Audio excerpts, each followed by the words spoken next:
There was a lot of brave stuff going on today. This morning, continuing coverage. Massive fires across Boulder County. No end in sight. Unfortunately, for myself and all the other neighbors, all the houses on Turnberry Circle are burnt down. And no count of the damage and loss. Nobody has been killed by this, and I hope it stays that way, because lives are more important than physical structures that we can replace. Our team is keeping track to keep you safe. 9 News Morning starts right now. And good morning, everyone. I'm Gary Shapiro, live in Boulder County this morning. As we continue our coverage of the Marshall Fire, we're going to get into this neighborhood in the Spanish Hills neighborhood in just a little bit and look at some of the devastation there. But we want to show you a map right now. This is the evacuation map. As of right now, some 35,000 people have been evacuated. The red that you see here is under the evacuation order.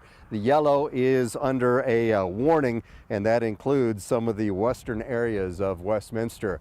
As the sun comes up in just a couple of hours, we're going to get a better picture of what this all looks like. It's not going to be a pretty sight. We just heard that the fire, they think it's now about 6,200 acres compared to fires in the mountains, which are, you know, some 200,000 acres. Doesn't sound like much, but because of the density, because the houses are so close together, there's going to be a lot of missing houses, a lot of damage. More than 500 is what they're still saying. I'll send it back to you guys, and we'll check back in just a little bit. All right, thanks, Gary. It is now 6 a.m., and that means this fire has now been burning for 19 hours. It started at about 11 a.m. yesterday. The sheriff saying they had eyewitnesses talking about down power lines starting it, and then, of course, the luck of the draw would be on the wind that probably took down those lines that spread that fire throughout and continues to spread it even as we speak, but with far less winds now, Ed. Yeah. Right. It was the perfect storm because of those strong winds and so dry around here. You get a little spark, that's all you needed, and you see the result of that. The winds have died down, but with this new system moving in, they could be 20 to 25 mile-an-hour gusts, but certainly not to the 80 to 100 mile-an-hour gusts we saw yesterday. We're at 29 degrees right now, with clouds beginning to move in. This afternoon, we see the snow right about 2 or 3 o'clock begin to push into the metro area. Here it is at midnight. If you're out and about, you could see some snow heavy at times, and that continues into tomorrow morning, and then we see the cloudy skies and then sunshine by 5, 6 o'clock in the afternoon on Saturday, but cold air is left behind. So 38 degrees with snow developing today. Then for tonight, cloudy, snow, 6 degrees the low. Tomorrow, only 16 for the high with clearing skies, but it's short-lived. You can see on Sunday, mostly sunny, warmer seasonal, 43 degrees, even warmer for your Tuesday and into Wednesday. But Wednesday, 51 degrees comes early, late Wednesday into Thursday. Here comes our next system, and that could bring more significant moisture to the area, snow to the mountains, and maybe more rain and snow down here. Just a few minutes ago, we learned the fire is now listed at 6,200 acres, quadruple the original number that was given yesterday afternoon. And this is a look at the fire boundaries, a map from InsaWeb, and you can see that it has scattered, but you watch the Boulder Turnpike go right through the middle there. Superior and Louisville, clearly the hardest hit areas of that fire.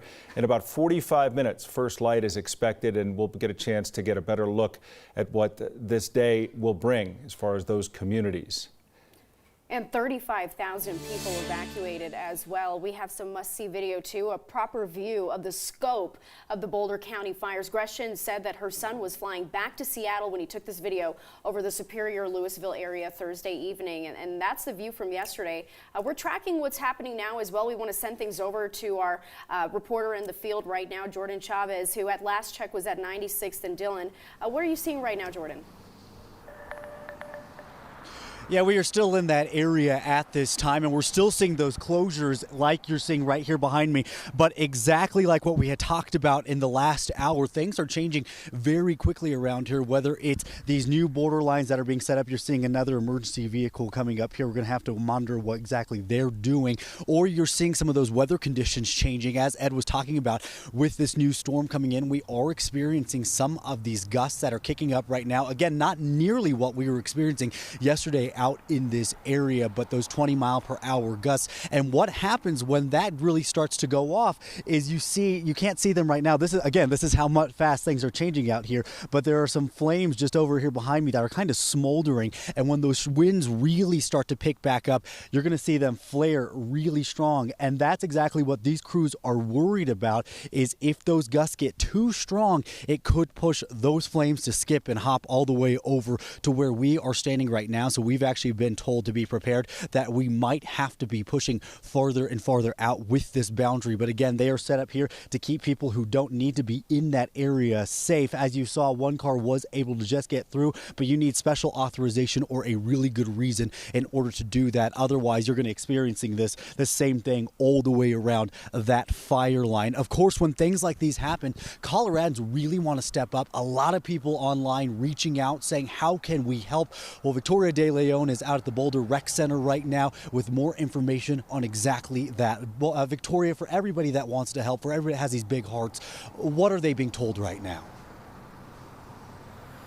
Yeah, right now, Jordan, there are a couple of organizations that are already ahead of the game and ready to help. But as far as that community support, I think it's really going to depend on what the need is as we start to learn more. The YMCA Evacuation Center in Lafayette, they said they are good with donations. They are overwhelmed by community support. The North Boulder Rec Center as well, they are not accepting donations at this time.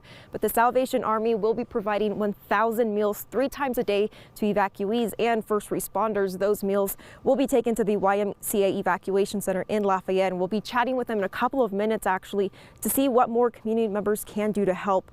The American Red Cross of Colorado also set up an evacuation center at the YMCA of Northern Colorado, and you can always support them with monetary donations, but we are still waiting to hear back to see if they need any food, water, or supplies, and we'll of course let you know as soon as we do hear back.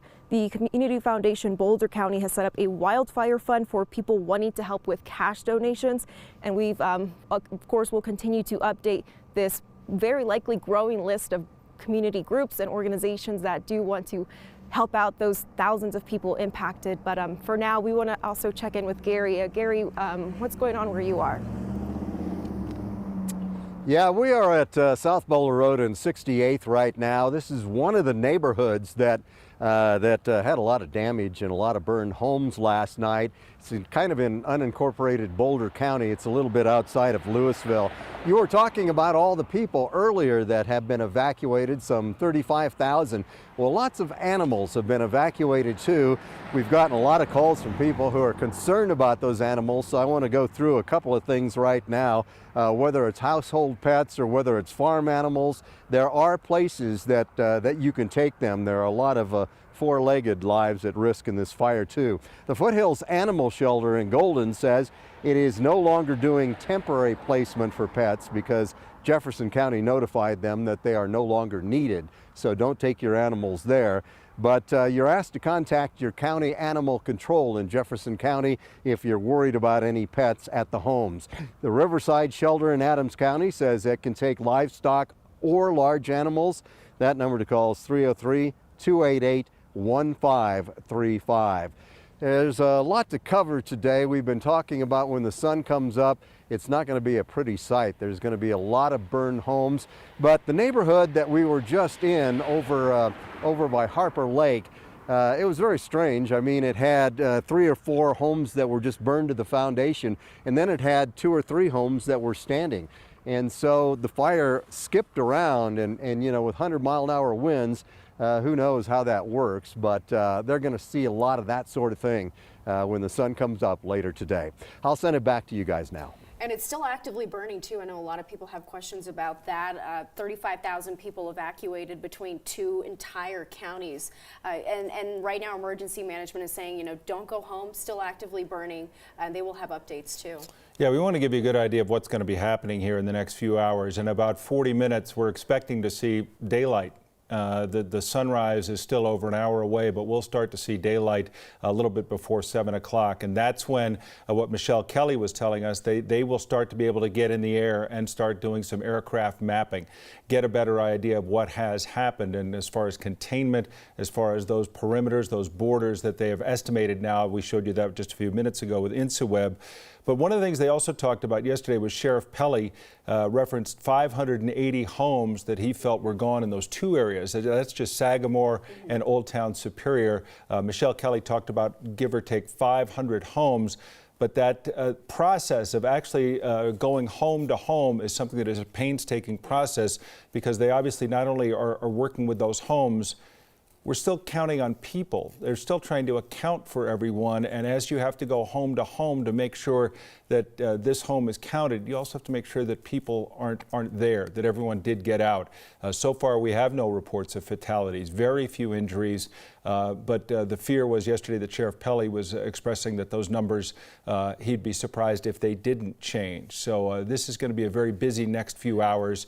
Sky 9 will be up in the air soon, giving us a look at what they'll be seeing, as well as those aircraft mapping procedures and all of the work that has to be done today, still while trying to get the fires completely out. And it's dark. I mean, there's a lot that goes into that as well. We're waiting for sunlight to get a true idea of the sheer destruction, the totals.